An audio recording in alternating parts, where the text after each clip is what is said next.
Južnoafriška republika do zadnjega upa na čudež, da bi se Bafana uspelo prebiti v osmino finala tega svetovnega prvenstva, ki je pri njih doma. Življenje je danes popoldne v Johannesburgu obstalo, medtem ko se odvija tekma v Bloemfonteinu med reprezentanco Južnoafriške republike in pa nekoč velesilo Francijo.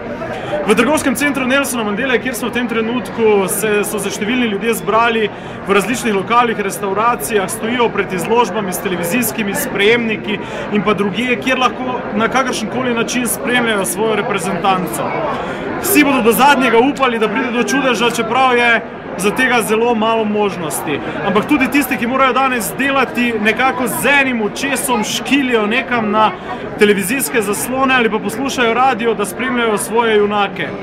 Ko je Južna Afrika v prvem polčasu proti Franciji zabila 2 gola, pa je v trgovskem centru zavladalo nepopisno veselje.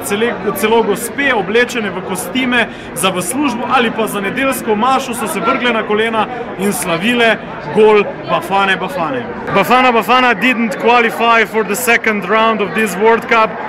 Why didn't they succeed? What do you think?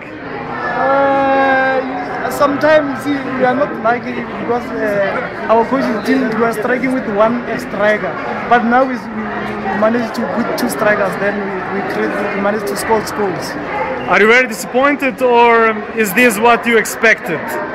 No, in fact, I'm not disappointed because we win today. So say good luck for South Africa. Who will win this World Cup? I give Brazil this World Cup.